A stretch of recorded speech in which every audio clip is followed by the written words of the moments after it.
Hello happy purse இந்த வீடியோவில் பார்த்தீங்கன்னா ஹிட் தேர்ட் கேஸ் மூவியோட ரிவ்யூ தான் பார்க்க போகிறோம். இது லாஸ்ட் Thursday May 1 அன்னைக்கு தேட்டரில் ரிலீஸ் ஆன ஒரு படம். ஸோ இது வந்து பார்த்தீங்கன்னா அது இந்த ஹிட் சீரீஸில் தேர்ட் படம் இது. ஸோ இந்த படம் வந்து பார்த்தீங்கன்னா ஒரு மிஸ்ட்ரி த்ரில்லர் ஜெனரில் எடுக்கப்பட்ட ஒரு படம். ஸோ இந்த படத்தில் வந்து பார்த்தீங்கன்னா நானி, ஸ்ரீநிதி செட்டி இவங்கெல்லாம் மெயின் லீட் பண்ணியிருக்காங்க. இந்த படத்தை வந்து பார்த்தீங்கன்னா சைலேஷ் கொலனும் டைரக்ட் பண்ணியிருக்காரு. ஸோ இது வந்து பார்த்தீங்கன்னா ஃபர்ஸ்ட் 2 பார்ட்டுக்கும் இதுக்குமே வேற கதை தான். பட் இது சும்மா அந்த ஒரு ஃப்ரான்ச்சைஸிக்காக அந்த ஒரு தேர்ட் பார்ட்னு வச்சிருக்காங்க. ஒரு சில கேமியோஸ்லாம் உள்ளுக்குள்ள இருக்கு. ஸோ மெயினா அந்த படத்தோட ஒரு கதை என்னன்றது வந்து பார்த்தீங்கன்னா, இதுல வந்து பார்த்தீங்கன்னா ஐபிஎஸ் ஆஃபீசர் எஸ்பியா இருக்காரு நானி. அவர் வந்து ஃபர்ஸ்ட் காஷ்மீர்ல தான் ஒர்க் பண்றாரு. அங்க நெறைய ஒரு சில சம்பவங்கள் அங்க வந்து அவர் பண்றாரு. ஆனா அவர் வந்து நல்லதுக்காக தான் நெறைய பேர போட்டு அடிக்கிறாரு, உதைக்கிறாரு. அதுல லாக்அப்ல ஒரு டெத் ஆகுது. அதனால அவர வந்து சஸ்பெண்ட் பண்ணி திரும்பி அவர டிரான்ஸ்ஃபர் பண்ணி இந்த விசாகப்பட்டினம் ஆந்திராக்கு அனுப்புறாங்க. ஸோ இங்க வந்தும் அவர் வந்து பார்த்தீங்கன்னா, ஒரு சில சம்பவங்கள் பண்றாரு. ஸோ இத பண்ணிட்டு இதுக்கப்புறம் இவரு ஒரு கேஸ இன்வெஸ்டிகேட் பண்ண அவரு போறாரு. ஃபைனலா அந்த கேஸ அவரு இன்வெஸ்டிகேட் பண்ணி ஆ அந்த பெர்சன அவர் காப்பாத்துனாரா? இல்லையா? அப்படின்றது தான் மீதி கதை. ஸோ இதுக்கிடையில இவரையே ஒரு மாரி சீரியல் கில்லர் மாரிலாம் காட்டுவாங்க படத்துல. பட் அத நான் ஃபுல்லா சொன்னேன்னா சஸ்பென்ஸ் போயிரும். அதுல ஒரு ட்விஸ்ட் அண்ட் டர்ன்ஸ்லாம் வச்சு படத்த கொண்டு போயிருக்காங்க. பட் ஆனா ஒரு நல்ல ஒரு நீட்டான ஒரு கதை இந்த படம் வந்து பார்த்தீங்கன்னா, ஃபர்ஸ்ட் 2 பார்ட் கதையுமே நல்லா இருக்கும். அது ஒரு மாரி மிஸ்ட்ரி த்ரில்லரா போகும். பட் இந்த கதை கொஞ்சம் ஒரு நார்மல் கமர்ஷியல் கதை மாரி தான் இந்த கதைய கொண்டு வந்தாங்க. ஸோ மெயினா இதுல வந்து பார்த்தீங்கன்னா, நானி அவரோட பெர்ஃபார்மன்ஸ் செம்மையா இருந்தது. சூப்பரா நடிச்சிருந்தாரு. படம் ஃபுல்லாமே வந்து பார்த்தீங்கன்னா, அவரோட ஸ்க்ரீன் பிரசன்ஸா இருக்கட்டும், ஸோ ஃபர்ஸ்ட் ஹாஃப்ல வந்து ஒரு மாரி அந்த ஒரு கடுசா இருப்பாரு. ரொம்ப அந்த அளவுக்கு ஒரு ஹியூமர் காமெடிலாம் அவருக்கு இருக்காது. ஏன்னா பிகாஸ் கேரக்டர் அந்த மாரி. ரொம்ப ஒரு மாரி கடுசா இருப்பாரு. திடீர்னு அந்த ஸ்ரீநிதி செட்டி வந்தோனே அவரு அதுக்கப்புறம் அவர் அப்படியே அந்த லவ்வர் பாய் லுக்லாம் குடுக்க ஒரு சில விஷயங்கள் அந்த ஒரு டிரான்சாக்ஷன் அதெல்லாம் நல்லாருக்கும். பிளஸ் செகண்ட் ஹாஃப்ல ரொம்ப அக்ரெசிவா அவர் பண்ற ஸ்டண்ட் சீன்ஸ் இதெல்லாம் வேற லெவல்ல இருக்கும். அதுக்கப்புறம் நெறைய இடங்கள்ல ரத்தம் தெறிக்க தெறிக்க ஸ்டண்ட் சீன்ஸ் பண்ணியிருப்பாரு. செகண்ட் ஹாஃப் ப்ரீ கிளைமாக்ஸ் இதெல்லாம் ஒரு சில இடத்துல வந்து பார்த்தீங்கன்னா, நமக்கு நம்ம தலைவன் ஜான் விக்க பார்த்த மாரியே இருக்கும். 1, 2 சீன்ஸ்லாம் அந்த ஆக்ஸ் எடுத்து அடிக்கிற சீன்லாம் மிரட்டியிருக்காரு படத்துல. அப்படின்னா ஸ்டண்ட்ல பிரிச்சு எடுத்திருக்காரு. செம பெர்ஃபார்மன்ஸ் நானிகிட்ட இருந்து பக்கா ஆக்ஷன் ஹீரோவா அந்த படத்துல பண்ணியிருக்காரு. நீட்டா இருந்தது அவரோட பெர்ஃபார்மன்ஸ்.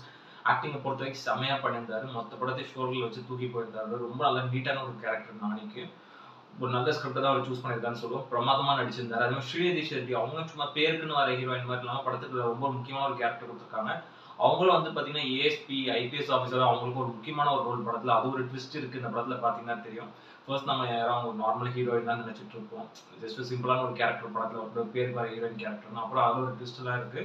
பட் ஆனா நீட்டா இருந்தது அவங்களோட பெர்ஃபார்மன்ஸ். படம் பூரா வராங்க. ரொம்ப ஒரு நல்ல ஒரு கேரக்டர் குடுத்துருக்காங்க படத்துல. பெர்ஃபார்மன்ஸ பொறுத்தவரைக்கும் நல்லாவே இருந்தது அவங்க கிட்ட. அதே மாரி சமுத்திரக்கனி அவர் இதுல வந்து பார்த்தீங்கன்னா வந்து நானிக்கு அப்பாவா ஒரு ரோல் பண்ணியிருக்காரு. படத்துல ஒரு 4, 5 சீன் தான் அவருக்கு. அத அவர் நீட்டா பண்ணியிருந்தாரு.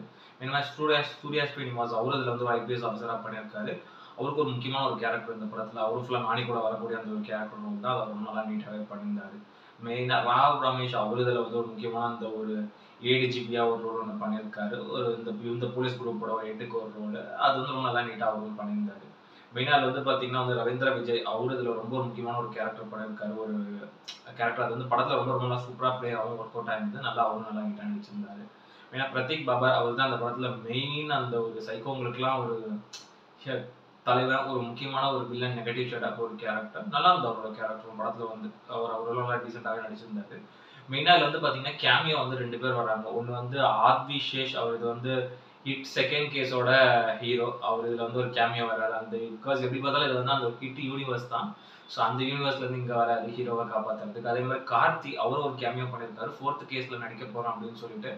அது ஒரு ஒரு லீடு மாரி குடுத்துருக்காங்க. பார்ப்போம் நல்லாருக்கும். கார்த்தி வந்து ஆல்ரெடி தீரன் இந்த மாரி படம்லாம் பண்ணவர் தான். அதனால 4த் கேஸ்ல கார்த்தி நடிக்க கூட பாசிபிலிட்டீஸ் நெறையா இருக்கு. இது அந்த மாதிரியான ஒரு இதில தான் ஃபினிஷிங் போட்டு முடிக்கிறாங்க. நல்லா இருந்தது.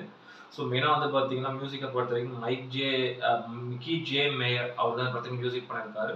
படத்துல சாங்ஸ் அந்த அளவுக்கு பெருசா எதுவும் இம்ப்ரெசிவா இல்ல நம்மளுக்கு. சாங்ஸே இந்த படத்துல அதிகமாவும் கிடையாது. பிளஸ் ஒரு 1, 2 சாங் தான் அது ஓரளவுக்கு நல்லா நீட்டா இருந்து பேக்ரவுண்ட் ஸ்கோர் ரொம்ப நல்லா சூப்பரா போட்டிருந்தாரு.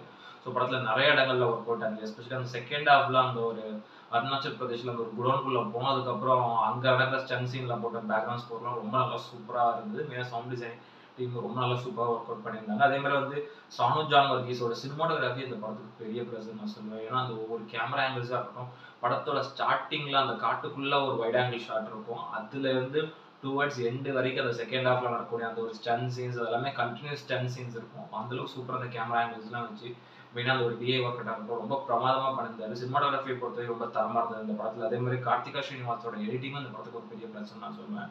ஒரு 2.5 மணி நேரம் அதுக்குள்ள படத்தை வந்து முடிஞ்ச அளவுக்கு நல்லா கிறிஸ்பா எடிட் பண்ணி பெருசாக அந்த அளவுக்கு லேக் இல்லாத அளவுக்கு படத்தை கொண்டு போயிருந்தார். ஆடியன்ஸ்க்கு புரியுற மாதிரி நீட்டாக கொண்டு போயிருந்தாரு. அதே மாதிரி வந்து பார்த்தீங்கன்னா டேரக்டர் சைலேஷ் கோனாடு அவரு வந்து பார்த்தீங்கன்னா அந்த ஒரு ஹிட் ஃப்ரான்ச்சைஸ்லேயே தான் கொண்டு வந்திருக்காரு. இதுவும் அந்த மாதிரியான ஒரு இன்வெஸ்டிகேஷன் கதை தான். படம் ஸ்டார்டிங் பார்க்கும்போது இன்னும் ஒரு மாதிரி பயங்கரமான யாரோ சைக்கோ த்ரில்லரை பற்றி கொண்டு போகிறாங்க அப்படின்னு ஒரு 15-20 நிமிஷம் நல்லா இன்ட்ரெஸ்டிங்காக போகும் படம். ஸோ இடையில ஒரு 1/2 hour to 40 minutes ஒரு மாதிரி டல்லாக ஆகிடும் படம். அதுதான் ஃபர்ஸ்ட் ஹாஃப் தான் அந்த படத்தை ஒரு பெரிய ப்ராப்ளம். அந்த ஒரு 35 to 40 minutes ஃபர்ஸ்ட் ஹாஃப்ல லேக் ஆகுது ஒரு பெரிய மைனஸாக பார்த்தா. அங்கே வந்து கதை ஃபாஸ்ட்டாக கூட பிடிக்காது. ப்ளஸ் அந்த ஒரு செகண்ட் ஹாஃப்லாம் வேற லெவலில் இருக்கும் படம். அதுக்கப்புறம் அது பிக்கப் ஆகி நல்லா சூப்பராக போகும், ரொம்ப ராவாக போகும். மெயினாக ரொம்ப ஓவர் வயலண்டிக்காக இருந்தது இந்த படம். ஏன்னா இப்போ மலையாளத்தில் வந்து உன்னின் கொந்தன் படம் மார்க்கோன்னு ஒரு படம் வந்தது. அந்த படம் ரொம்ப வயலண்டிக்காக இப்போ நான் ரீசெண்டாக பார்த்த படம் இந்தியன் சினிமாவில். அதே மாதிரி கில்லுன்னு ஒரு படம் நான் பார்த்தேன் இது மாதிரி லாஸ்ட் இயர். ஒரு ஹிந்தி படம், அதுவும் ரொம்ப வயலண்டிக்காக இருந்தது. இந்த படம் அந்த வரிசையில் டோலிவுட்டோட ஒரு ரொம்ப மோஸ்ட் வயலண்டிக் ஃபிலிம்னே சொல்லலாம். அந்த மாதிரி ரத்தம் தெறிக்க தெறிக்க இருக்குது. அந்த ரைட்டிங்கும் அந்தளவுக்கு ஸ்ட்ராங்காக எழுதியிருந்தாரு. ப்ளஸ் மெயினாக அந்த ஒரு ஸ்டன் டிபார்ட்மெண்ட்டாக இருக்கட்டும் அதெல்லாம் செம்மையாக ஒர்க் அவுட் பண்ணியிருந்தாங்க செகண்ட் ஹாஃபில். ஃபர்ஸ்ட் ஹாஃப் அந்த ஒரு 40 minutes வந்து கொஞ்சம் லேக் ஆகாமல் ஓரளவு நல்லா இன்ட்ரெஸ்டிங்காக படத்தை உள்ளுக்குள்ளே கொண்டு போயிருந்தாங்கன்னா என்ன வேற லெவல் படமே சொல்லிக்கலாம்.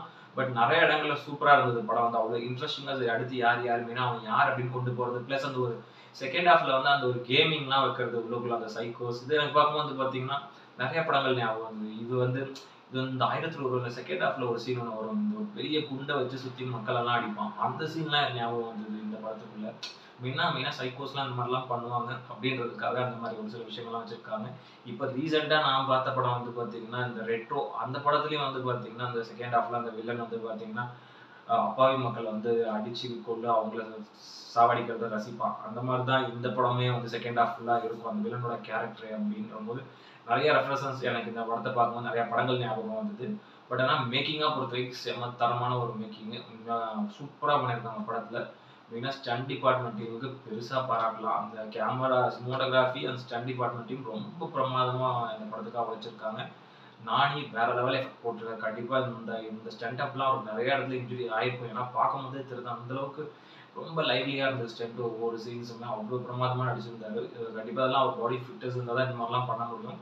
மோஸ்ட்டாக அவரே ரியலாக தான் பண்ணியிருக்காரு. நிறைய ஸ்டண்ட் சீன்ஸ் பார்க்கும்போது எனக்கு தெரியுது ரொம்ப சூப்பராக இருந்தது. பார்ட் 4 கிரேடு கொடுத்துருக்காங்க. அப்போ பார்ட் 4 எப்படி இருக்குன்றது இந்த படம் வந்தோடனே ஒரு பெரிய ரிவ்யூ ப்ளஸ் நிறைய இடங்களில் ரொம்ப பாசிட்டிவான ஒரு விஷயம் தான் வந்து படம் சூப்பராக இருக்குது அப்படி இப்படின்னு. ஸோ எனக்கு அப்பவே பார்க்கணும்னு ஒரு இன்ட்ரெஸ்ட் இருந்தது. சரி பார்ப்போம் எப்படிங்க. ஏன்னா பிகாஸ் நான் ஃபர்ஸ்ட் பார்ட் நான் பார்த்துருந்தேன். செகண்ட் பார்ட் நான் தேட்டரில் பார்க்கல, ஓடிடியில் தான் பார்க்க முடியுது. சரி தேர்ட் பார்ட் போய் பார்ப்போம் எப்படி இருக்குன்ற மாதிரி பார்த்தேன். ஒரு நல்ல சவுண்ட் எஃபெக்ட் கூட ஒரு 4K டால்பி அட்மாஸ் தேட்டரில் பார்த்தீங்கன்னா இந்த படத்தை ரொம்ப என்ஜாய் பண்ணுவீங்க. அந்த மாதிரி ரொம்ப ஒரு சூப்பரான ஒரு படம். பக்கா தேட்டர் மெட்டீரியல். மெயினாக அந்த படம் வந்து பார்த்தீங்கன்னா இந்த மாதிரியான வீக்லி ஆர்டர் பர்சன்ஸ் கிடையாது. இந்த மாதிரி நல்லா வயலண்டிக்கான படம், ரத்தம் தெறிக்க பிளட் ஸ்டேட் இருக்க படம் பார்க்கக்கூடிய ஆடியன்ஸ், அந்த மாதிரி ஜெனரல் பார்க்கக்கூடிய ஆடியன்ஸ்க்கு இந்த படம் ரொம்ப ரொம்ப பிடிக்கும். ஸோ நார்மல் ஜெனரல் ஆடியன்ஸ்லாம் உள்ளே போனீங்கன்னா ரொம்ப ஓவர் வயலண்டிக்காக இருக்கும். அதை மனசில் வச்சுட்டு போங்க. பட் நல்லா நீட்டான ஒரு வாட்ச். இந்த படத்துக்கு ரேட்டிங் வந்து பார்த்தீங்கன்னா ஸோ 10க்கு வந்து ஒரு 7 கொடுக்கும். அந்தளவுக்கு ஒரு ஒர்த்தான ஒரு நீட்டான ஒரு வாட்ச். கண்டிப்பாக தேட்டரில் போய் பாருங்க, என்ஜாய் பண்ணுங்க. இந்த வீடியோ பிடிச்சிருந்தா லைக் பண்ணுங்க, கமெண்ட் பண்ணுங்க, ஷேர் பண்ணுங்க, சேனல் சப்ஸ்கிரைப் பண்ணுங்க. இந்த வீடியோட லிங்க் உங்கள் ஃப்ரெண்ட்ஸ் எல்லாருக்கும் ஷேர் பண்ணுங்க. வேற இன்னொரு நல்ல வீடியோவில் மீட் பண்ணலாம். ஓகே ஃப்ரெண்ட்ஸ், தேங்க்யூ, பாய்.